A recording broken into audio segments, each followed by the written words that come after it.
Bonjour, ici René Vincent Chiboula dans votre émission Nouveaux Horizons.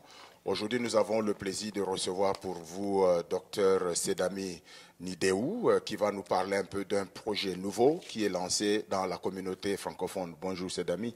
Bonjour Monsieur Chiboula. Comment vous allez? Merci de m'accueillir. Je vais très bien. Enchanté, enchanté. Alors, Dr Sedami, qu'est-ce que vous faites? Mais moi, en fait, d'abord, je suis Sedami Nidéou, donc professeur à l'Université de l'Alberta et dans la faculté Saint-Jean.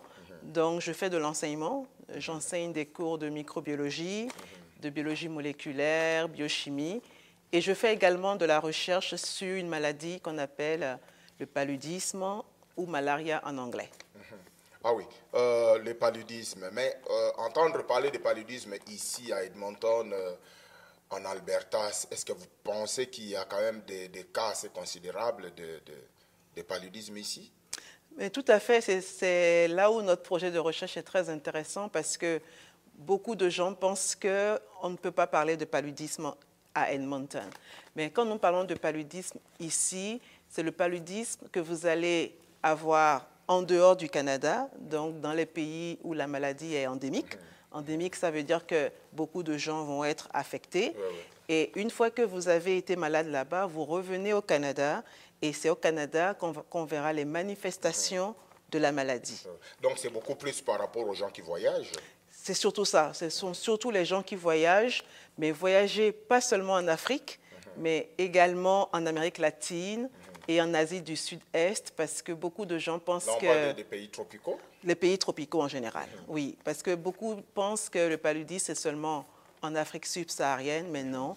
Nous avons plusieurs cas de paludisme qu'on peut avoir facilement en Amérique latine et en Asie du Sud-Est.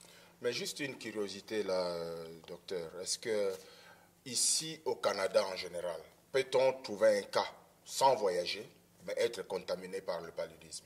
Déjà, première chose qu'on doit clarifier, le paludisme n'est pas une maladie contagieuse. Donc, quand vous avez le parasite dans votre sang, c'est forcément dû à un voyage. C'est-à-dire que vous êtes parti en dehors, dans une zone où le parasite existe. Parce que nous savons très bien qu'actuellement, le parasite n'existe plus au Canada, mais il a existé il y a très longtemps. Et maintenant, on ne peut pas dire que vous avez été infecté ici. Donc, c'est important de clarifier cet aspect.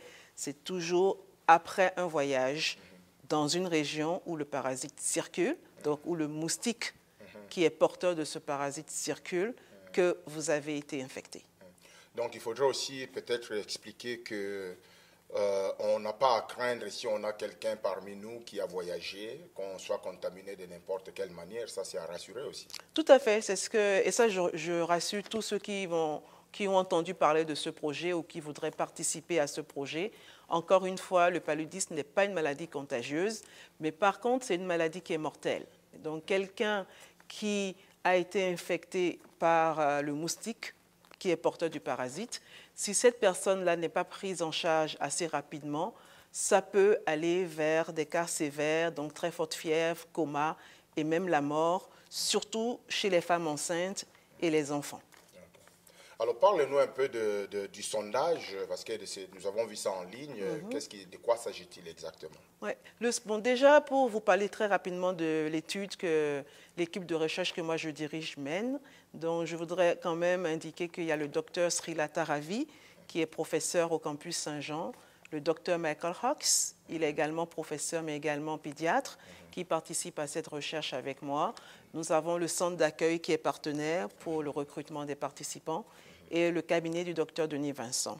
Donc nous, ce qui nous intéresse surtout, c'est d'étudier quelque part quelles sont les connaissances, les attitudes et les pratiques de la population immigrante africaine francophone face déjà au paludisme, et à sa prévention.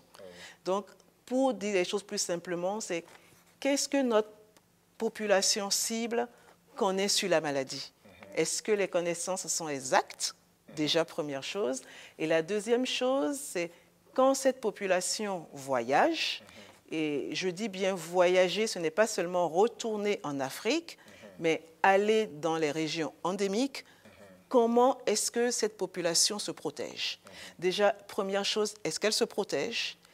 comment est-ce qu'elle se protège et où est-ce qu'elle va chercher l'information.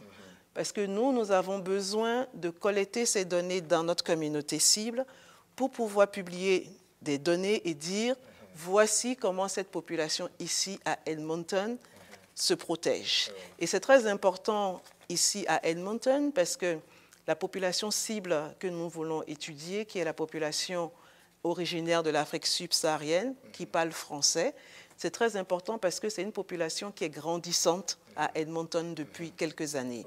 Donc, il est très important en termes de pouvoir de santé publique de savoir quel est l'état de cette population pour pouvoir l'outiller si elle n'a pas ce qu'il faut.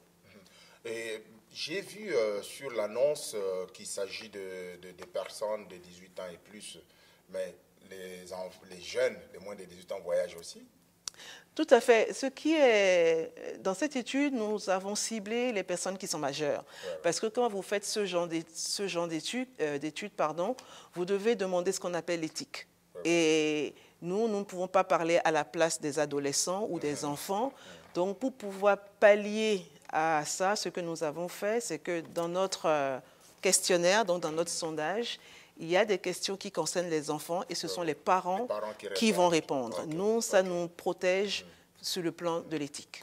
Avant de parler de comment est-ce que les gens peuvent avoir accès exactement, souvent avant de voyager, nous voyageons et nous prenons des vaccins, des choses comme ça, on se prépare. Est-ce que ça aide un peu d'être vacciné avant de voyager? Excellente question, parce que quand on parle de vaccins, ce n'est pas tous les vaccins. Première chose, il n'y a pas à date de vaccin contre le paludisme. Si quelqu'un vous dit qu'il est vacciné contre le paludisme, c'est incorrect et inexact.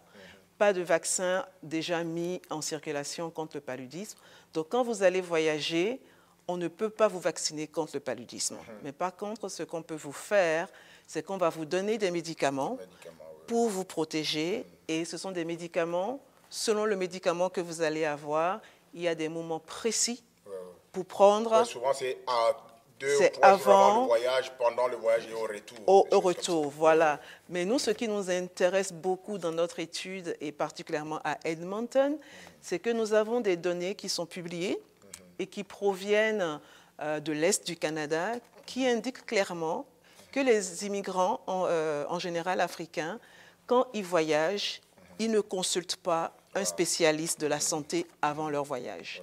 Et une des hypothèses, même pas hypothèse, une des explications serait que cette population se croit surprotégée ou protégée contre le paludisme parce que c'est une population qui considère qu'elle a déjà vécu dans un environnement où il y avait le paludisme. Mais il est important quand même de noter que quand vous avez quitté un endroit qu'on appelle endémique et que vous êtes venu dans un pays comme le Canada où vous n'êtes plus exposé aux parasites et aux moustiques, vous perdez quelque part votre immunité.